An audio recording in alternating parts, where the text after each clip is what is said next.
Welcome to the Moms I Know with Sheila Walsh-Denton and Maria Anderson-Farner. Two moms on a mission to reclaim childhood and take you from surviving to thriving on your parenting journey. The Moms I Know is your go-to source for motivation, inspiration, and resources, and real conversation about motherhood and parenting with intention. Thank you for being a part of our community. We hope you enjoyed this episode. Never doubt that a small group of thoughtful, committed citizens can change the world. Indeed, it's the only thing that ever has.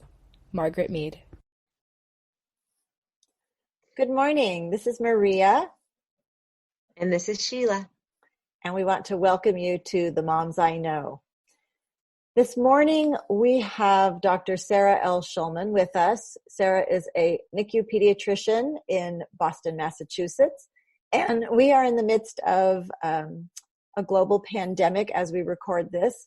And so we wanted to talk to Dr. Shulman, my good friend Sarah, about a variety of things today in terms of working with families in times of heightened stress, higher levels of anxiety. Our children are home right now. Most children, I just read this morning, about 90% of the world's children are schooling at home right now because schools are closed. And so we're faced with all of these different issues of how do we boost our immune systems? How do we stay calm and centered? How do we work together as a family? How do we navigate from very young children through the teen years? How do we talk to our children about these things?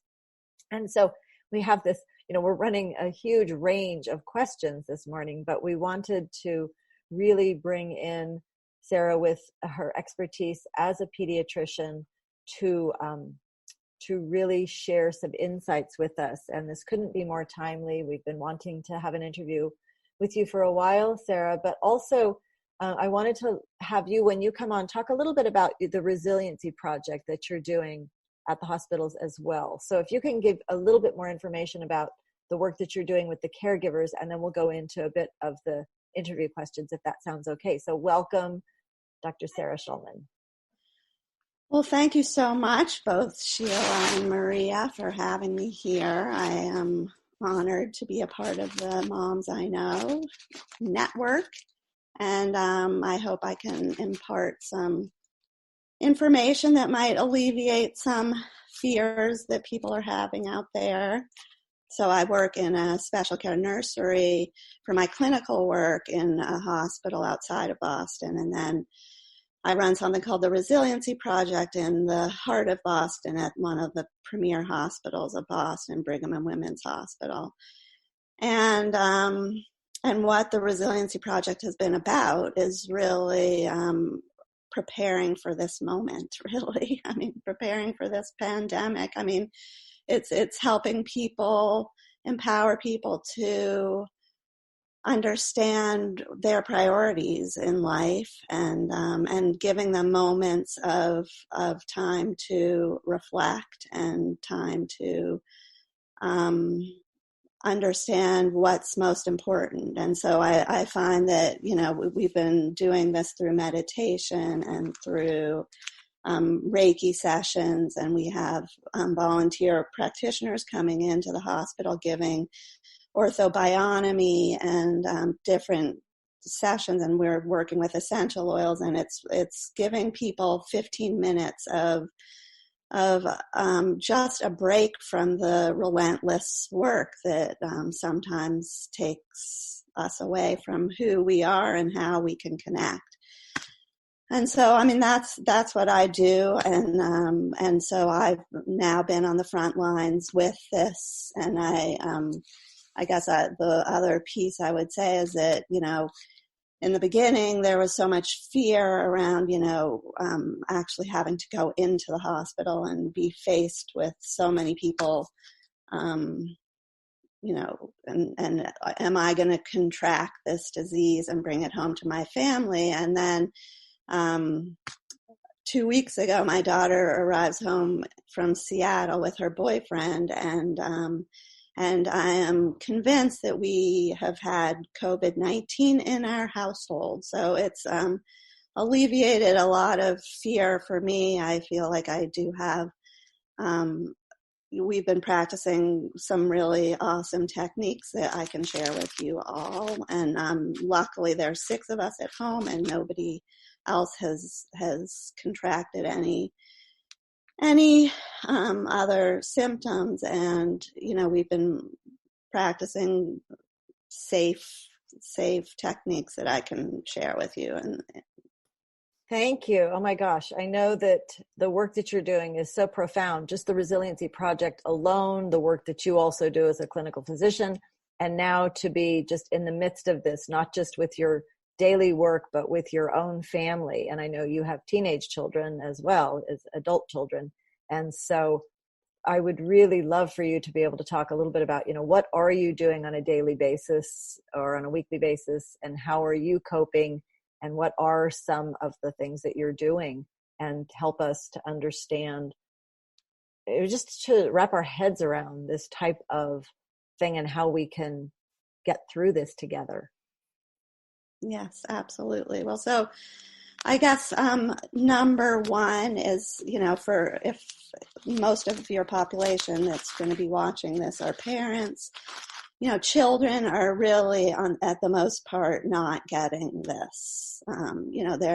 You'll hear a few little cases here and there, but 99% of children are really, if they are getting it, they're not getting it severely. So, I think that that's one way to alleviate fears of parents watching this. But the other, thing that's so important is that since the healthcare field has been practicing, has understood the COVID-19 a little bit more, I just heard a statistic from the hospital that, we really aren't, the healthcare providers aren't getting it nearly as much. And if they are getting it, it's not as severe because they are practicing safe techniques. So they're washing their hands. And, the real way that we contract this disease is by getting it on our hands and then, putting our hands on our face. So the relationship between the hands and face is one that we have to become much more in tune with and understand. And I heard earlier today that one technique people are doing are like wearing bandanas so that they just understand when their hand is going up to their face. Just as a reminder, it's not that the bandana or the mask is going to actually help prevent COVID-19 from spreading. It's just the actual spreading of the hand to the face. So, as long as we are practicing those safe techniques and we're really taking it seriously and keeping close at home and having your own, really trying to enforce no contact with people. What I heard today was that it's actually the people that are contracting the disease are people who are spending, lengthy times with people with the disease. So, what we did when we found out that that one of us had it in our household is that we confined him to a room and we brought him his meals, and while he was having his fever he had to stay in that room, and so there's a lot out there and a lot of techniques that can help with this. The other thing that I completely have felt is has been helpful has been the essential oils, and I'm sure that a lot of your following knows a lot about essential oils, partially because of you, Maria. But I completely believe in the antiviral, antibacterial, fungal ways that these essential oils work. And so we have been diffusing On Guard all over our house and wiping our surfaces down with On Guard. And then of course people are calling me because of my expertise in not only the Resiliency Project, but I have a number of older friends who are nervous about this whole situation. And just yesterday had a friend who called and, I said, get a grip, and do a meditation. And it was the first time she'd ever done a meditation, and it completely helped. And so I completely believe that, doing these meditations and not watching this news and, focusing on the most important thing, which is your relationship with your children, your relationship with yourself, your priorities, not letting this news that's so rampant take over your psyche. And so that would be one thing I would completely recommend is, finding some YouTube station that resonates with you and sitting for 10 minutes and doing a meditation. And then, time in nature, especially with kids, bringing your kids outside and spending time outside and really noticing. I mean, there's so many, animals that are out there now. I just went on a run earlier this morning and, saw a muskrat and a turkey and, just noticing what animals are out there. Thank you so much. It's so interesting because, Sheila and I have done so many podcasts, so many episodes on these foundational things. And it's so reassuring to hear that the things that we've all, kind of known as moms, wash your hands, don't touch your face, keep your houses clean with natural things so that we're not overly disinfecting, but we're keeping things clean. Being in that meditative state as much as possible. I noticed that I have really upped my meditation practice. I mean, I'm not missing a day that that goes by without some sort of connection. And then that time in nature, so important.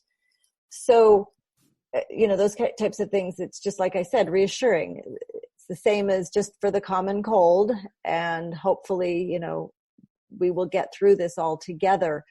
And I wanted to talk a little bit about something that you talked about in your household. There's 6 of you right now, and I know some of those are teenagers. And so how are you talking to your kids about all of this? I mean, as you're having to shelter in place, I know you're in Massachusetts, many states now have shelter in place, a few still do not, but as this is being recorded now, it will be in our lineup for a long time to come. And so, we're not naive to the fact that there might not be other epidemics or pandemics. And so having this knowledge of staying calm, increasing our practices and that are calming and focusing on our priorities, but just that how to talk, especially to the teenagers, because with the young children, I'm seeing some beautiful things out there. I mean, I even saw a cute little thing about a dad had created a new wash your hands song for his daughters. And it was just hilarious. And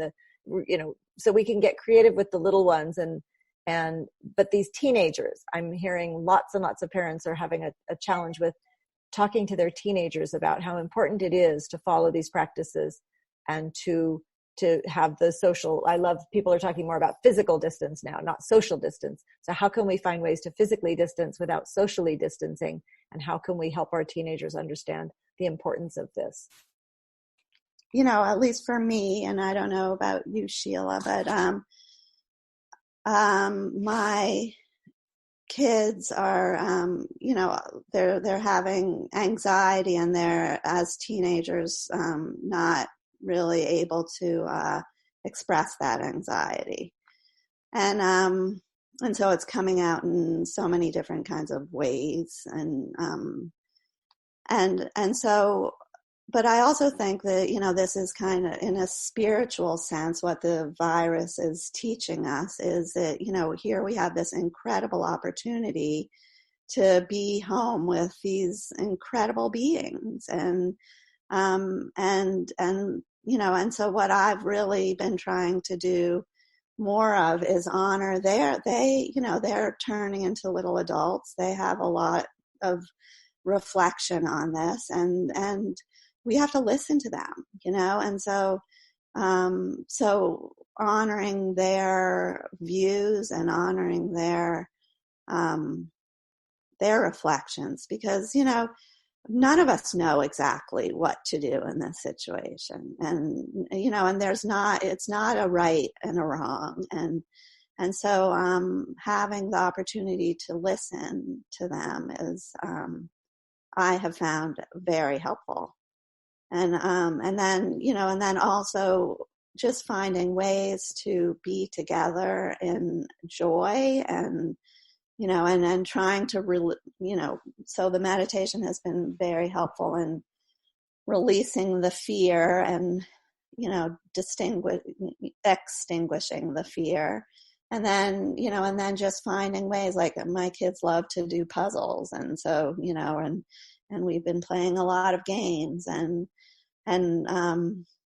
going out on walks, and so I also think this virus has been a lesson in how we can rely on ourselves, and how can we instead of I had a friend call me who has younger kids, and she was overwhelmed. She's a single mother, and has twin third graders, and the schools are putting all this pressure on getting them to print up all this paper and have them filling out all this thing, and she's supposed to be working from home. And how do you navigate that? And I think really one of the biggest lessons of this pandemic is we have to start listening to ourselves, and we have incredible instincts as parents, as human beings on this planet, and it's important to look at it and understand what you can do, and what you're going to let go of, and not be held by a school system that is asking you to do something, or not be held by and I think the teenagers are really have a lot to teach us about a lot around this. So I think if you can completely explain to them the idea, and I'm not sure if your following understands this, but really the reason that we are asking people to stay in place is really because of the resources that we have at the hospitals. And, for the people, most likely none of us are going to get deathly ill, but there are going to be people, and we want to be able to give those people an opportunity to be intubated and on a ventilator if they need it. And so that's, we don't want to be spreading this to the immunocompromised or the elderly parents. And so that's really why we're asking people to stay sheltered and in place. And, when I've been able to explain that to my teenagers, I've had, they've understood. They get that. Thank you so much for sharing that, because I think that, our teenagers, when we can give them concise information, like you've just explained, they are going to have that empathy. And it is this incredible opportunity for us to listen. And Sheila and I have talked for years about, making sure that we're listening to our children, and that if we have set that stage in the early years, and I think all of us here, have really done that with our children. They're used to being listened to. They're used to listening to us. They're used to being, respected for who they are. And if we value their input, they're going to be more receptive to listening to ours as well. And so that whole concept of of, flattening the curve, of helping them understand that these resources are finite. And so that, saving them for the people that really need them. And the idea, you talked also about this friend who had the twin 8-year-olds and this educational system. And I think in general, as both Sheila and I have been teachers ourselves, there was that concept that you want to keep things as normal as possible for your kids. You want to keep the same routines. Well, that may be applicable in certain situations, but I don't think this is one of those. And so I think that what you said about trusting our own intuition as the parents and knowing what our kids are going to need. So for some kids, that is going to be keeping things as status quo as possible at home. But for other kids, it's going to be tossing everything out and just saying, let's be together and bring out, we're real advocates of the classic literature, the board games, the walks in nature, all the things that you've been talking about, and bringing that joy in with your families. And so, this is, I really appreciate you sharing all of this because it's so important. I think Sheila and I had both seen Dr. Shefali Savari yesterday talking about it's the healthcare institutions and the educational institutions that need, it's really being pointed out right now how much they need to change. That this pandemic is really showing that these are the two institutions in our society around the world that really need to be looked at and shaken to their foundations. And I think this is really doing that. And so I know that the medical institutions are going to be looking at this so closely. And I hope that the educational institutions will as well, because we really need to get back to what is important for children as children, not as, little adults in an adult created institution for them, but to really look. And so you said our teenagers have so much to teach us. All of our children have so much to teach us, from the littlest to the adult children that are at home with us right now. And so just listening to them. So I really appreciate all of the things that you have shared. I wanted to know, Sheila, do you have anything else that you wanted to ask Dr. Shulman now?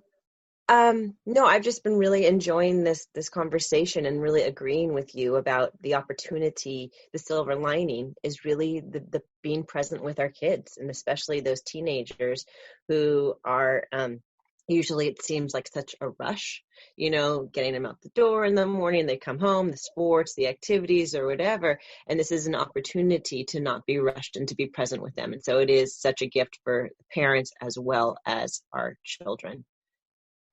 And then Maria, to touch on what you're just saying about the education system, this came up to me, earlier in the week before I saw Dr. Shefali's, but this is the opportunity to really look at the education system, because my daughter is more stressed about the homework she has to do than the situation of being at home with us. And I feel like that right there, that's the disconnect. And so how can we, and actually, Maria, what came to mind was, the Mountain School hybrid program, where education, and I remember you, Maria, saying that this is how all schools should look.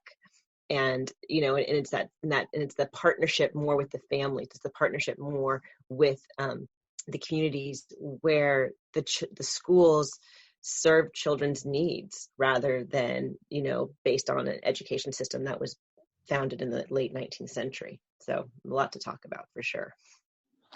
Yeah, I appreciate you bringing that up, because, whether it's our hospital institutions or our educational institutions, we need to be listening to the people that are in them. We need to be listening to the nurses, to the doctors, to the patients, and what are they saying, to the students, to the teachers, what are they saying about this? And, we founded our program at Mountain School on the needs of parents and children. So really listening to the children first, that's how the whole thing started, and then listening to the parents. And, Sarah, that's what you've been talking about too, with whether it's this, virus coming into your home, or whether it's the virus within the hospital situations. We're having to look at everything so much more closely. We're having to prioritize, we're having to slow down.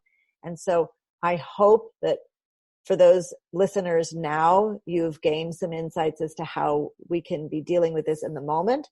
And for those of you who might be listening to this weeks and months from this coronavirus COVID-19 pandemic, we hope that the lessons that have been learned through this have been incorporated into our lives, and that we can take these and move forward into a whole new paradigm of a healthy planet, healthy communities, healthy families, healthy individuals. And so, Sarah, is there anything else that you want to add before we wrap this up?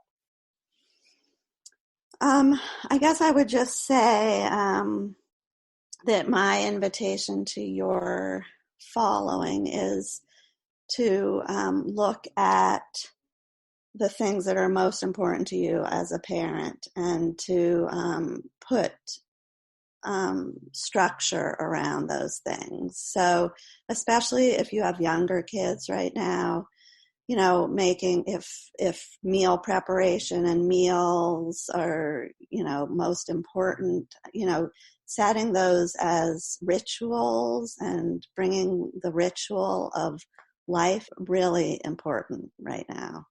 To ritual around meal, ritual around, taking walks with your family, ritual around, because when you can structure your parenting around that right now, it will only serve you in the future. Thank you so much. We've talked a lot in the past about rituals and rites of passage and how important these things are in our family. So you're reinforcing all of these. And I just so appreciate, that it's interesting this morning. So, Sheila's in California, I'm in Montana, Sarah, you're in Massachusetts. And yet these foundational principles about healthy family living go through, across the planet. But this morning, we just really appreciate you taking the time to be with us, Sarah, and just, all the best to you, to your family, to your colleagues at the hospitals that you're working at, in the communities that you're serving with the Resiliency Project. It's a model. I invite all of our listeners to check out the Resiliency Project, BWH.com. That's our Facebook page. The Facebook page. Okay, the Resiliency Project, BWH. And if you want to learn more about Sarah's work, Sarah, where can they find you? SarahLShulman.com. Okay. And we will put that in the show notes as well. And so thank you so much for being here this morning. We just appreciate creating this community, even though we're all doing this virtually these days. My heart is warmed every time I speak with you, Sarah, and you, Sheila, and know that we're doing important work in the world. And so to all of you, mamas and papas out there, hang in there, take care of yourselves, and this too shall pass. We'll talk to you soon. Bye-bye. Thanks for joining us today for the Moms I Know. We hope you enjoyed today's episode. To get the show notes and resources mentioned in today's episode, visit themomsiknow.com. For information on Maria's programs, visit thefutureoffamily.com. And for information on Sheila's programs, visit purplebeetfamily.com. Don't forget to subscribe and rate us on iTunes, and follow us on Instagram at The Moms I Know Podcast. Until next time, have a joyful family journey.